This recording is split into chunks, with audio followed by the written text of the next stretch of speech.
नमस्कार दोस्तों, मैं हूं शुभम राज और आप देख रहे हैं आप अपने YouTube चैनल शुभम एजुकेशन वाणी।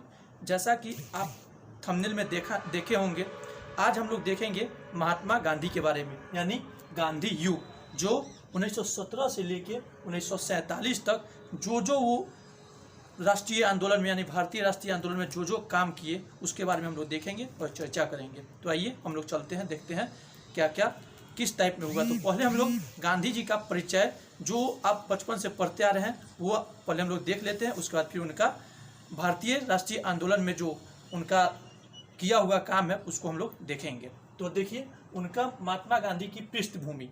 तो महात्मा गांधी का जन्म 2 अक्टूबर 1869 को गुजरात के पोरबंदर नामक स्थान पे हुआ था।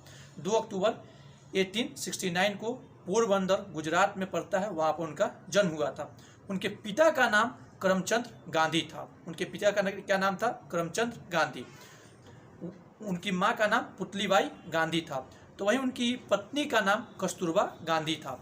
कस्तूरबा गांधी अपने 4 पुत्र को जन्म दिए जो इस प्रकार है: रामदास, देवदास, हरिकलाल और मणिकलाल। उनके यानी महात्मा गांधी के 4 पुत्र हुए। तो वहीं पे महात्मा गांधी के दादाजी का नाम उत्तम चंद गांधी था। तो वहीं महात्मा गांधी के ससुर का नाम गोकुल दास था, यानी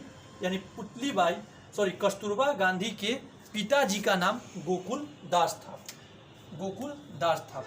उन्होंने पढ़ाई करने के लिए सर्वप्रथम 1889 में यानी 1889 से 1991 तक इंग्लैंड में गए। वहाँ पे BSc का पढ़ाई पढ़ने के लिए इंग्लैंड गए।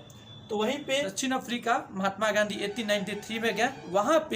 वहाँ पे यहाँ के एक व्यापारी थे, उन्हीं का केस लड़ने के लिए दक्षिण अफ्रीका गए थे 1893 में। वापस दक्षिण अफ्रीका से महात्मा गांधी ने 9 जनवरी 1915 को वापस दक्षिण अफ्रीका से आए। तो एक चीज़ यहाँ पे है कि जब वो दक्षिण अफ्रीका जा रहे थे महात्मा गांधी पढ़ाई करने के लिए, तो अपनी माँ से 3 चीज़ों से दूर रहने की प्रतिज्ञा किए थे। वो 3 चीज़ है मांस, शराब और स्त्री। ये 3 चीज़ों से दूर रहने के लिए महात्मा गांधी ने अपनी माँ से प्रतिज्ञा किए थे। तो वहीं पे ये हो गया महात्मा गांधी का पृष्ठभूमि, यानी उनका परिचय हुआ। अब इनका जो भारत को स्वतंत्र कराने में जो उनका मुख्य भूमिका रहा है उस पर हम लोग चर्चा करते हैं। इसकी नटाल इंडिया कांग्रेस की स्थापना 1894 में किए थे, वो दक्षिण अफ्रीका में ही किए थे। तो ये हो गया। 1903 में द इंडियन ओपिनियन नामक पत्र का प्रकाशन महात्मा गांधी ने दक्षिण अफ्रीका से 1903 में शुरू किया था। ये क्वेश्चन आपको पूछता है। इसमें सब क्वेश्चन जो है VVI है, जो प्रत्येक एग्जाम में कंपटीशन का कोई भी एग्जाम हो उसमें आपको ये सब क्वेश्चन देखने को मिलेगा। वहीं पे 1904 में उन्होंने फिनिक्स आश्रम की स्थापना की। फिनिक्स आश्रम की स्थापना वो भी दक्षिण अफ्रीका में ही किए थे। 1906 में प्रथम सत्याग्रह का प्रयोग 1906 में दक्षिण अफ्रीका में किए थे। अगर ये पूछेगा कि महात्मा गांधी ने पहला सत्याग्रह कहाँ किया, तो दक्षिण अफ्रीका 1906 में। अगर क्वेश्चन ये पूछे कि भारत में महात्मा गांधी ने पहला सत्याग्रह कहाँ किया, तो वह है चंपारण सत्याग्रह। उस पर अभी हम लोग तुरंत चर्चा करते हैं। उसके बाद 1909 में हिंद स्वराज नामक पुस्तक उन्होंने लिखे।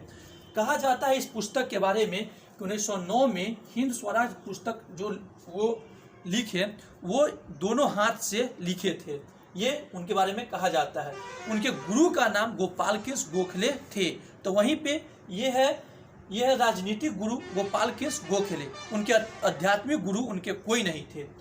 तो 1916 में जब महात्मा गांधी दक्षिण अफ्रीका से वापस आए तो 1916 में साबरमती आश्रम की स्थापना किए। महात्मा गांधी 9 जनवरी 1915 को दक्षिण अफ्रीका से वापस भारत आए। 9 जनवरी को भारतीय प्रवासी दिवस हम लोग मनाते हैं, उसी के उपलक्ष्य में जब महात्मा गांधी दक्षिण अफ्रीका से वापस भारत आए। तो 1916 में आपके साबरमती आश्रम की स्थापना किए। 1916 में ही जब लखनऊ अधिवेशन हो रहा था, वहाँ पे MG मजूमदार जो थे लखनऊ अधिवेशन के अध्यक्ष थे। तो महात्मा गांधी 1916 में कांग्रेस का सदस्य बन के लखनऊ आए। तो उसी वक्त बिहार के मोतिहारी जिले के राजकुमार शुक्ल ने भी उस अधिवेशन में पहुंचा और वहां पे महात्मा गांधी को आमंत्रित किया कि चलिए हमारे चंपारण में, वहां पे देखिए तिनकथिया प्रणाली ब्रिटिश ने बहुत ज़्यादा अत्याचार किए हुए हैं भारतीय लोगों पे। तो उन्हीं के आमंत्रण पर महात्मा गांधी ने 1917 में चंपारण पहुंचे। वहीं पे देखा कि 3 कथिया यानी इस कत्था में 3 कत्था आपको नील की खेती करना पड़ता था। तो महात्मा गांधी वहीं से पहला आंदोलन शुरू किया। तो कहा जाता है महात्मा गांधी का भारत में पहला सत्याग्रह 1917 का चंपारण सत्याग्रह हुआ, जो सफल हुआ और ब्रिटिश ने उनका बात माना और वहाँ पे झुका। पहला सत्याग्रह वहीं से महात्मा गांधी ने किया। तो वहीं पे 1918 में अहमदाबाद मिल मजदूरों के लिए भी आंदोलन किया। जब 1918 में अहमदाबाद मिल मजदूरों का आंदोलन किया महात्मा गांधी ने, तो ब्रिटिश ने 35% मजदूरी बढ़ा दिया। तो वहीं पे 1918 में ही खैरा आंदोलन हुआ था। 1918 में ही आपके खैरा आंदोलन हुआ था।